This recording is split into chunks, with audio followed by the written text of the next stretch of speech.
Good afternoon, everybody. You have heard a little bit about what we're going to be talking about this next half an hour, but I thought I'd just give you a tiny preamble just to help contextualize the conversation a little bit more. Because, as you heard, I edit a magazine called Vestoy, and the theme of the most recent issue deals with doubt. And so doubt, in the kind of broadest sense of the term, is what we're going to be talking about. I mean, you know, probably as well as we do, how doubt has been circulating in the fashion industry for years, really. But during the pandemic, in the last year and a half or so, it really sort of exacerbated debates around the speed of the fashion carousel.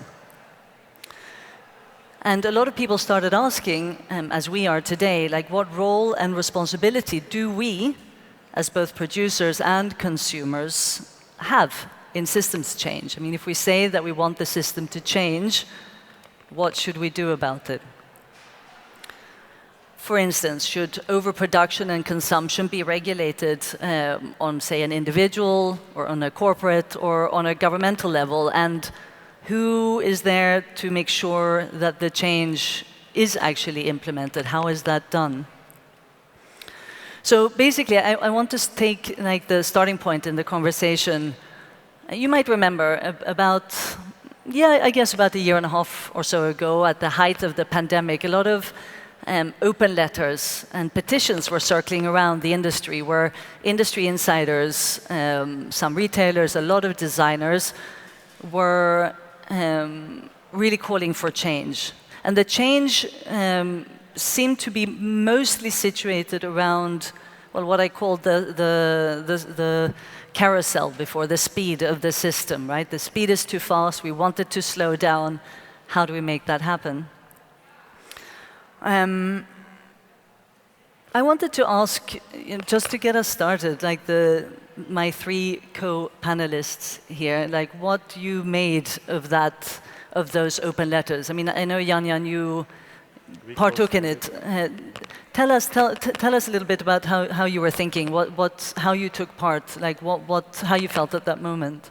I mean, of course, it was a very, it was all very recently. This pandemic happened and all these things, so it was all a bit overwhelming for everybody.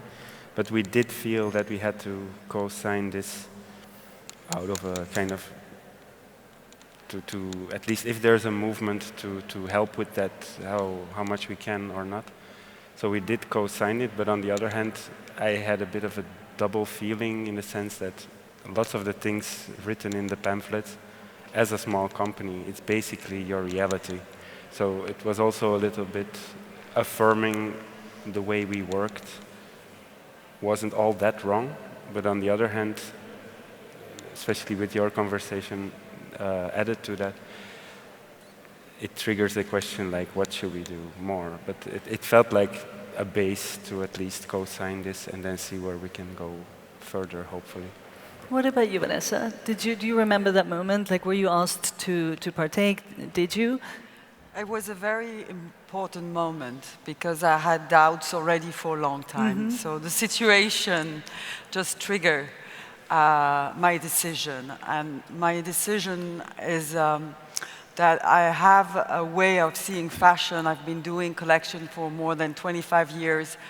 And I do create my collection into what I call slow fashion. That means I like to have pieces you can wear time by time, and it's not like a fast fashion way of working. But this decision was taken that, I'm like all the designer, we need to do 4 times a year a collection, and then we need to do more with digitals and more about, capsules and things like this.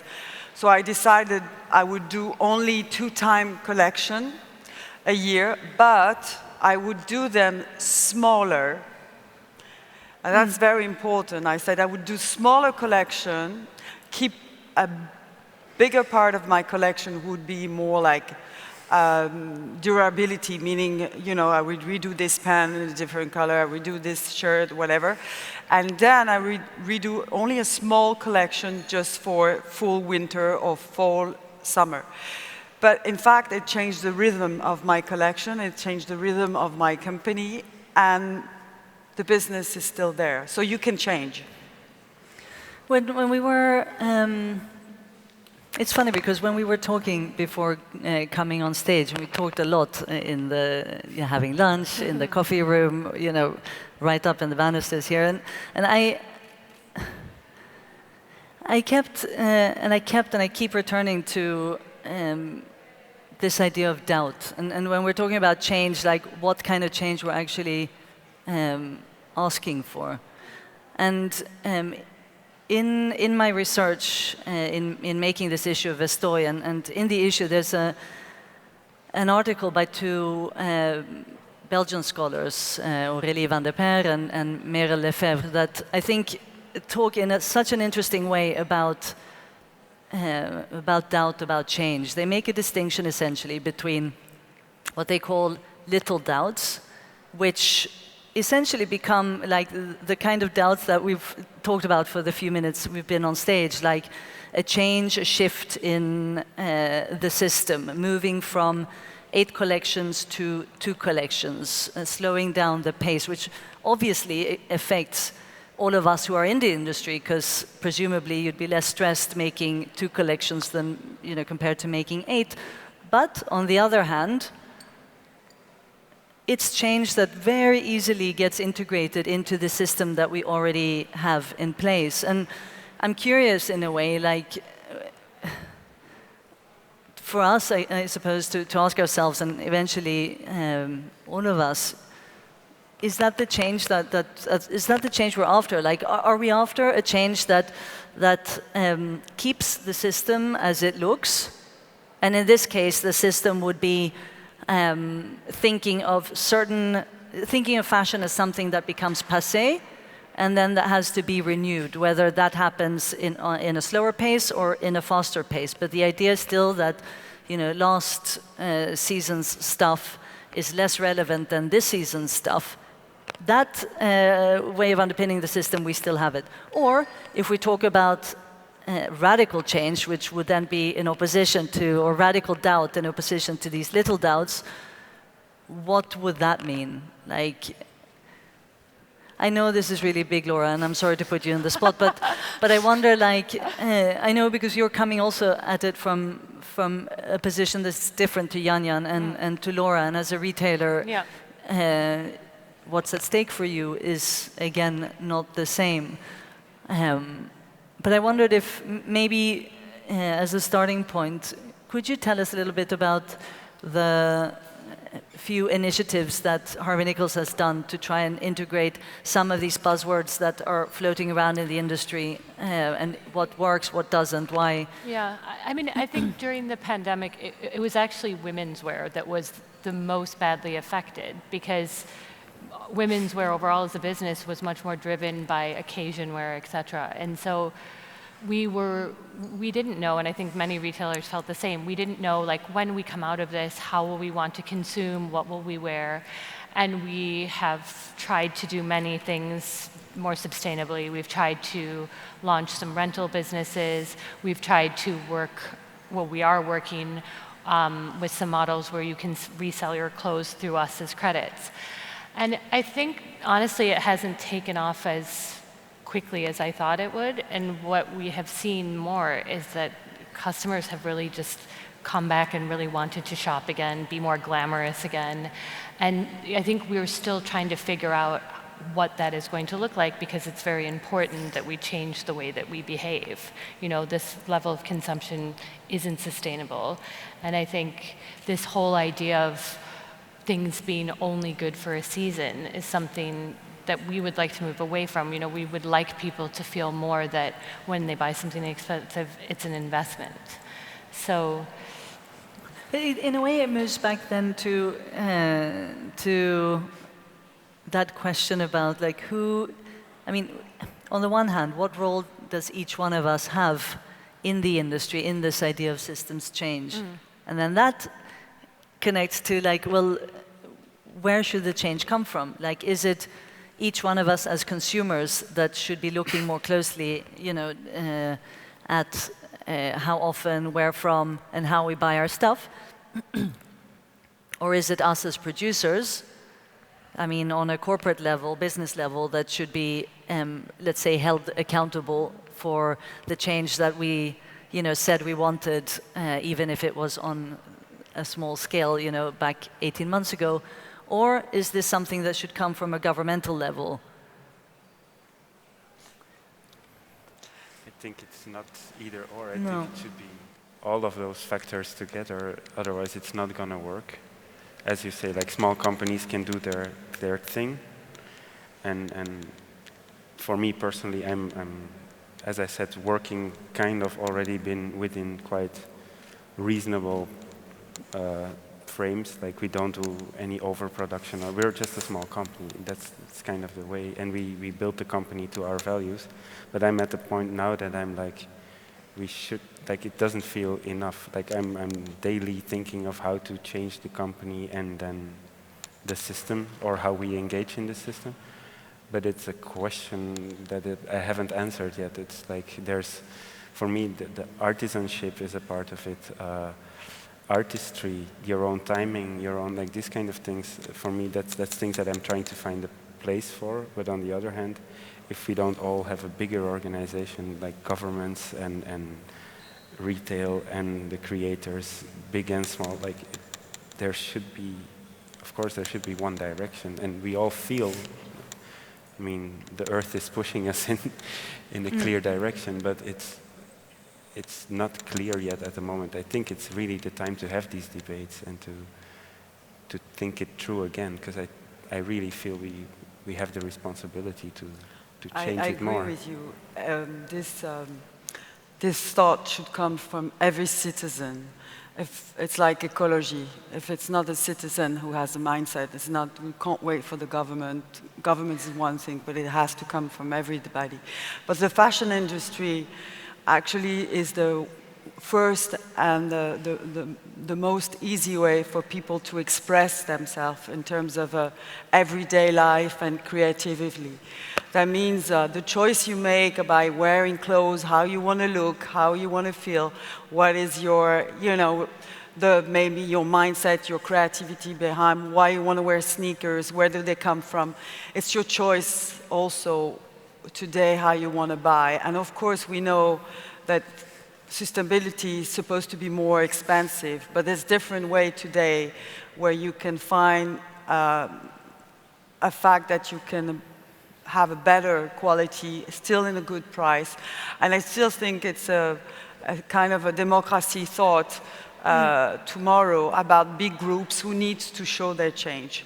That's for sure. But it will come from the big industry also, because I'm pretty sure there's a lot of different little brands out there who are doing already a lot of different things for that and showing, their involvement. Yeah. But then I'm wondering at the same time, like, let's take like recycling. We were talking about it earlier, and I mean, everybody here recycles, right? But isn't there a problem that if you, on the one hand, we're separating our glass from our plastic, from our paper, and so on, like being diligent citizens, putting everything in its respective bin.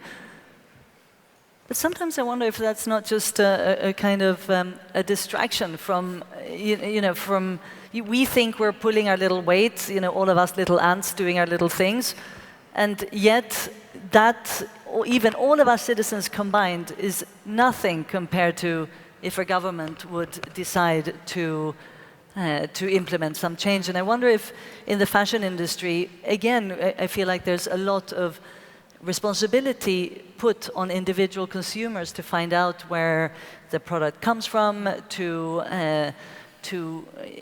educate ourselves in a way. And I'm wondering if we're not letting the system, as it were, off the hook. Putting the responsibility on the individual while the system kind of just chugs on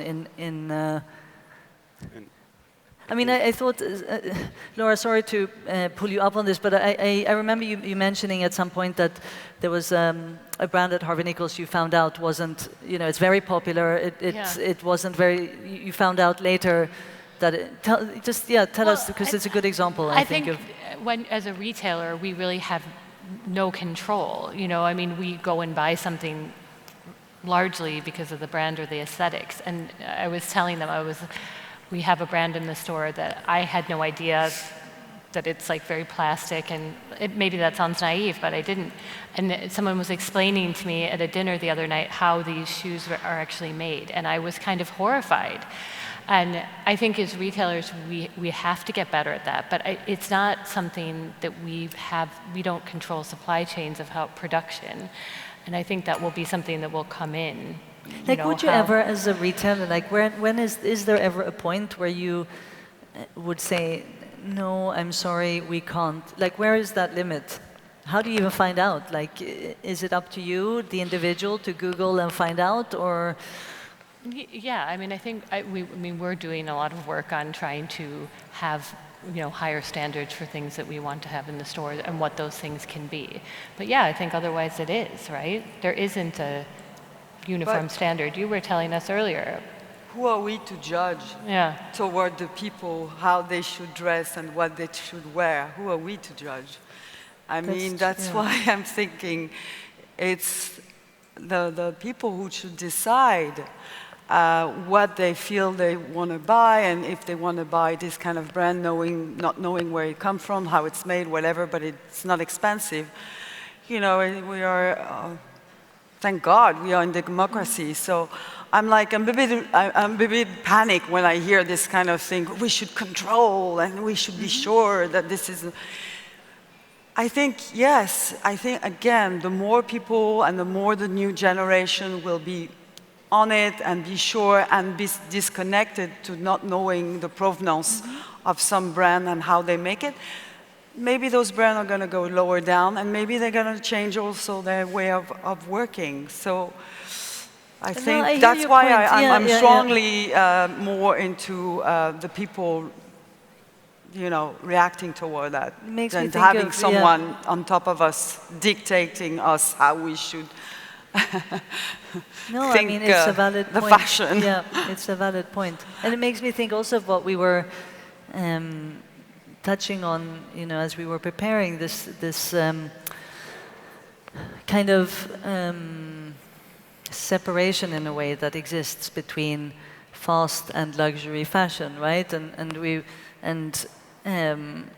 I've been thinking about some of the terms that have been so popular lately. I mean, also around this time of open letters: buy less, buy better, or, you know, think of timeless elegance, those sort of things. And I think a little bit like you, then I also become the rebel, because then I think, yes, but if you say buy less and buy better, you are assuming that we all, in a way, share the same values in terms of cultural values or moral values. You're, in a way, assuming that we all have access to the same education, that we, in fact, even can save to buy less but buy better, and that buying less and buying better is something in our immediate group that will be seen as a positive choice, rather than like, oh my God, I can't believe you're wearing that, you know, old rag that you've already worn 10 times. I mean, my point is that, like, in fashion, it's like the big thing that we touch on rarely is class. And class, I think, goes very immediately into this idea of what is good fashion and what is bad fashion. I mean, we're here to celebrate the young generation of new designer. And I'm sure the first mind they have, it's about their creativity. And I saw some of them, they said they were going to recycle the fabric, recycle the design. And I'm sure it's out there. There's so many different ways today so we can be part of doing better things towards recycling. But I do think when it comes to fashion and creativity, you have to let the mind and the spirit go free.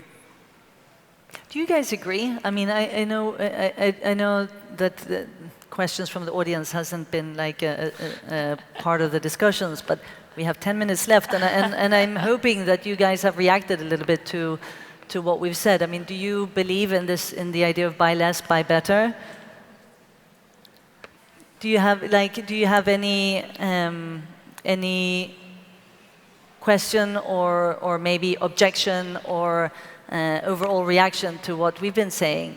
Because you're coming also at it from a different vantage point. You have different things at stake. Some of you might be about to go into the fashion industry. Some of you might have been taking just the first steps.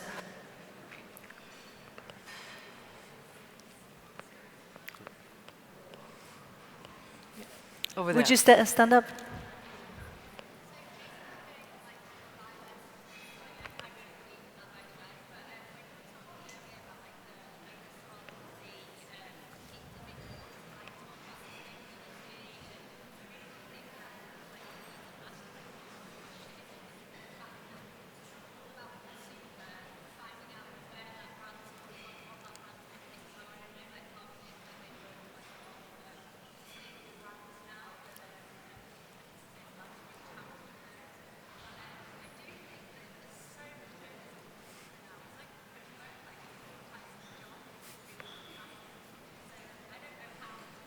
But that's a good point.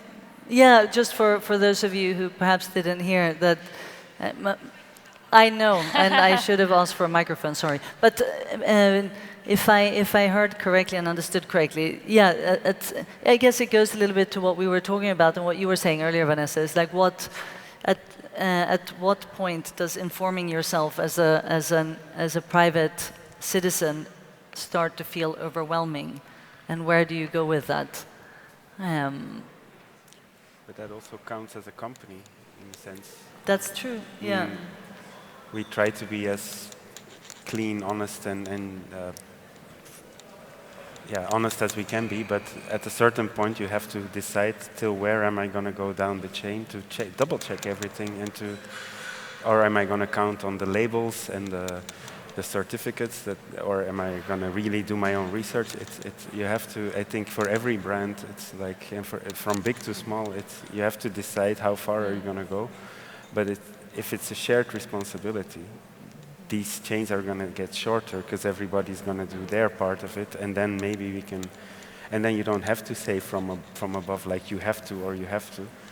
But I do think that there's like a limit to the resources and It's interesting actually when it comes to this idea of like what rules we can live with that are implemented from above, because I mean, you know, there are so many rules that govern our daily lives anyway, in traffic, you know, in terms of when and how to pay your taxes, in terms of, you know, it's like we are quite comfortable. I mean, in terms of wearing face masks, that didn't take too much, you know, convincing to get a sizable amount of people to wear them, as uncomfortable and, you know, as they can be. So in that sense, yeah, maybe, yeah, then I'm wondering again, like for you, Vanessa, what is it that makes the stipulation feel like, or a stipulation from above feel so alien or... You know, I started this business, and I have to say that maybe I never intellectualized too much what I was doing. I was very instant about what I did. Just to come back, I had a huge success, and if I'm here, still here, and independent as a designer, and thank God, still doing well, is because I created this bag, who is a tote bag, and it was a fabric, came from the north of France, made for the ceiling, and with sequins. And it was made by a friend of mine who had a little place where they sold the bag. And after 25 years, this bag is made in the same factory with the same friends. These bags and this fabric comes from the same place, from Bretagne. And I didn't change. I just kept this thing. So what I'm saying, I think it comes also from your truthness, what you kind of really, as a designer, have a true feeling, how you want to create your own things, your own brand, because we're talking about fashion. And I do think if you have this kind of a spiritual identity truth about what you're doing, there's a room for everybody. And that's what you did, Jan-Jan, with your brand. And you did for more than 10 years, and the beautiful store you created where people can go and have this kind of experience and feel this imprint of what you did. Yeah, we try to stay close to our own core value, and just your own identity is the first thing. But I feel, and I think that's also a bit of, that we are collectively at the brink of something bigger. It may be for more rebellious ideas and more. I don't think more rules, maybe less rules, and just, but in the right direction, some rebellious movement in a way that could energize this, because it's all a bit like these initiatives at the beginning of the pandemic. I felt that there was a lot of potential for change, but now three seasons, 2 years later, this energy is a bit like flowing much less strong. So I don't know. We have, like, I figured just to leave the audience with, and for us also to have something to go on thinking about. I'm curious, like, if we're talking about change, if we've been talking about doubt, like, if you were to imagine a changed fashion system, something different, like, what's the main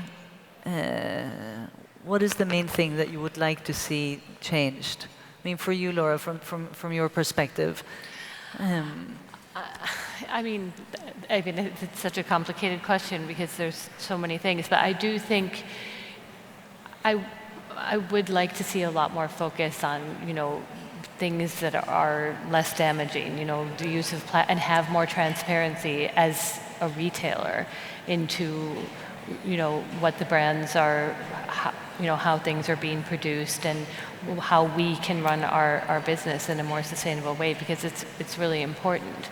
I mean, people's desire to buy new clothes is not going anywhere. So I think we all have to take really active roles in how we can make that meaningful, more sustainable, and not just a buzzword, and just not the latest talking point. I think it's really key. What about you, Vanessa? Is there anything that you've thought about? I really wish there was more factories who, based in Europe and France, most in France, who could redo what we lost so many years ago. I mean, we used to have wonderful knitwear factories, no more. We used to have fabric factories, really good ones. There's very few left. We used to have, like factory was doing laces, very few are left. It's only haute couture, high brand who can stand for them. So, we're talking about a system today where France had a really, really important industry of fashion, and there's very few left who knows how to do real artisans. So if I have a wish, it's this one. And you, Jan-Jan? I was actually going to say the same, but really? As a creator, that's really a worry.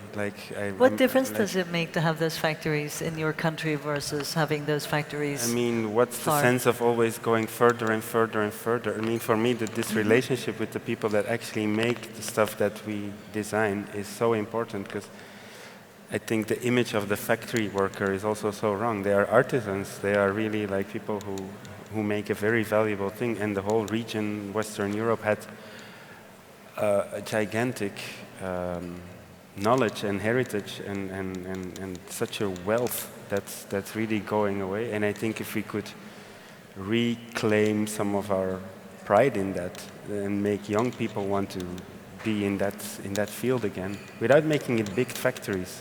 Make it artisan-driven, proud, genuine things. Then I think that there's probably something we can, like two things we can do at once. The sustainability thing, if we go back to more locally made things that are more artisan-based, I think that these things could go in the same direction together. And it's something that scares, like every year there's factories closing. It's very scary. On that note, very scary. But it's... Thank you. Thank you Thank for you. listening.